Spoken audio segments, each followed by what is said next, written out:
नमस्कार किसान एवं पशुपालक भाइयों, स्वागत है आपका हमारी खेती हमारे पशु यूट्यूब चैनल पर।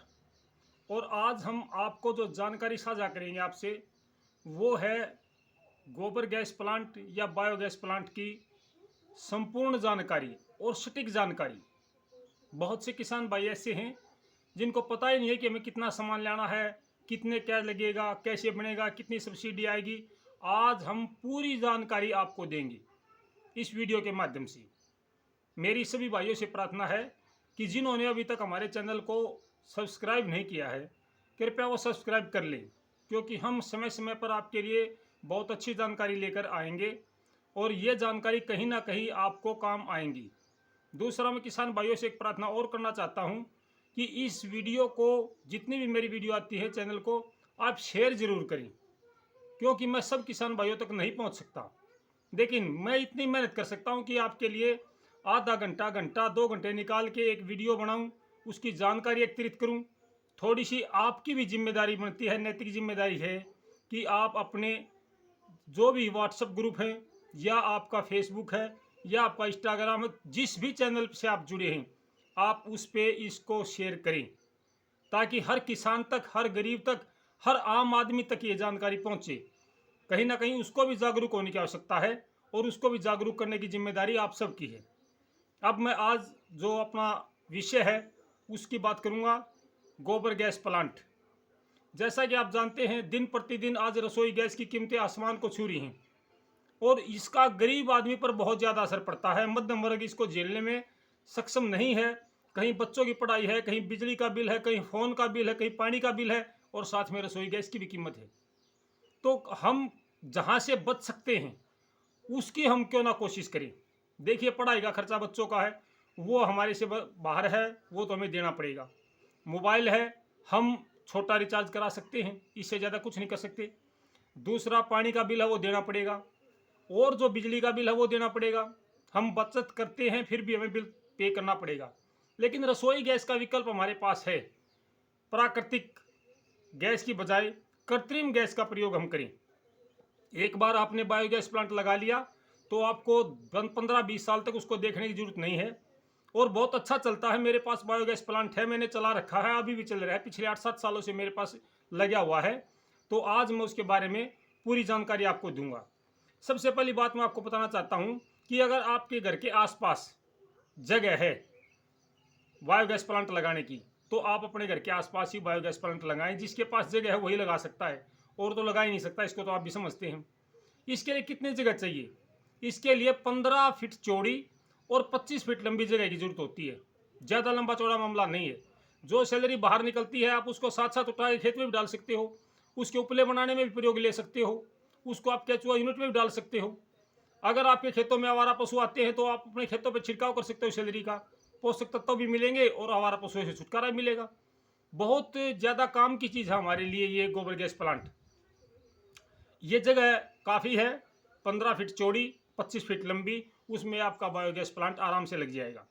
अब मैं आपको बताना चाहता हूँ कि इसमें कितना मटेरियल लगता है और सरकार कितनी सब्सिडी देती है। सबसे पहले तो मैं बताता हूँ को, मैं मीडियम साइज का जो 3 क्यूबिक मीटर का है, यानी कि 105 CFT वाला, मैं उसकी डिटेल आपको देता हूँ। उसके अनुसार आपका अगर छोटा बनवाना चाहते हो तो कम मटेरियल लग जाएगा, बड़ा बनवाना चाहते हो तो ज़्यादा मटेरियल लग जाएगा। इसके अनुसार आप अपने मटेरियल का चुनाव कर सकते हैं। इसमें कितना सामान लगता है, कितना मटेरियल लगता है? सबसे पहले ईंट। जो मीडियम साइज का आपका बायोगैस प्लांट है उसमें 1500 अव्वल नंबर की ईंटों की जरूरत पड़ती है। 1500 ईंटों में आपका पूरा काम चल जाएगा। दूसरे नंबर पर आता है आपकी रोड़ी, जिसको जीरा रोड़ी भी बोलते हैं। 20 फीट या 20 पिप्पे का लो, इतनी आपकी रोड़ी लगती है।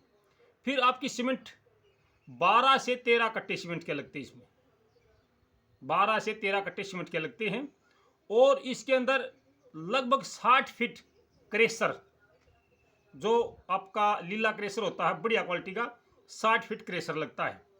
और इसके अंदर आपका 20 फीट कच्चा रोड़ा, जो ईंटों का रोड़ा हम तोड़ते हैं, वो 20 फीट लगता है। उसके साथ में मैं आपको बता दूं कि एक 6 फीट का पाइप, 8 इंची पाइप होता है, जिसके अंदर से हम गोबर डालते हैं और वो गोबर गैस प्लांट में जाता है। प्लास्टिक का पाइप 6 फीट का 8 इंची ये लगता है। और इसके अलावा एक 1.25 फीट का लो का पाइप लगता है, वो 3 इंची भी हो सकता है, 1.25 इंची भी हो सकता है, उसमें कोई फर्क नहीं पड़ता। जो ऊपर जहाँ से हम गैस की नलकी को अटैच करते हैं वो, तो ये वहाँ पे लगता है।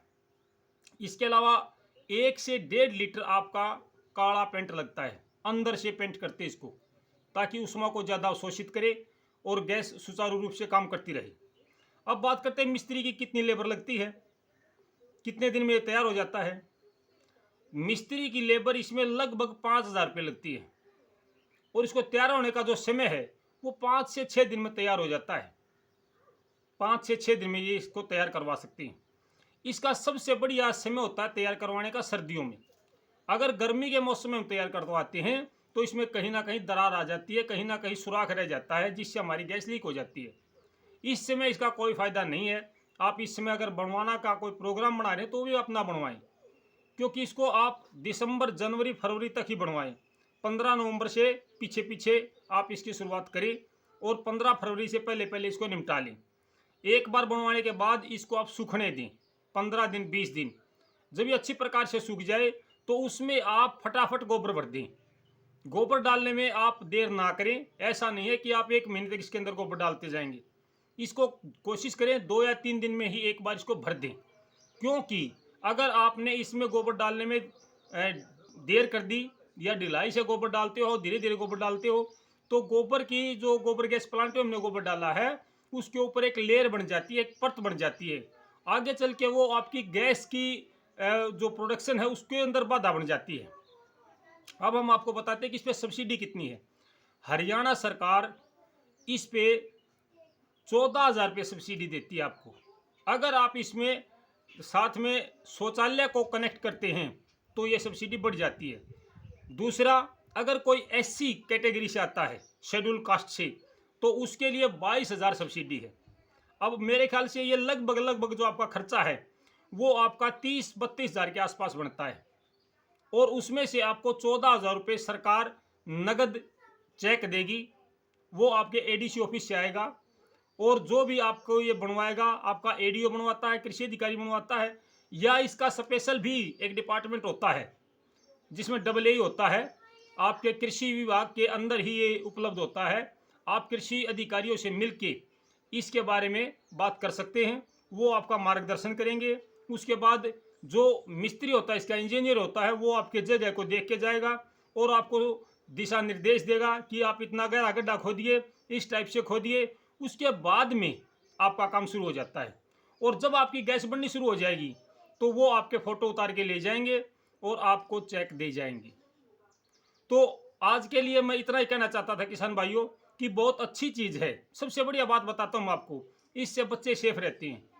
आजकल बच्चे बड़े शरारती हैं और वो आपके सिलेंडर को कई बार ऑन करके छोड़ देते हैं, चूल्हे को, तो इससे घर जलने का खतरा रहता है। लेकिन गोबर गैस प्लांट की गैस में ऐसा कोई खतरा नहीं है, क्योंकि ये चूल्हे के 1 फुट के दायरे में ही जलती है। ये ज़्यादा ज्वलनशील नहीं होती, ये लाइटर से गैस नहीं पकड़ती, ये माचिस की तिल्ली से ही जलती है। बहुत सुरक्षित ईंधन है ये। और हमारे लिए घर पे ईंधन की बहुत ज़्यादा ज़रूरत है, हर रोज़ ज़रूरत पड़ती है।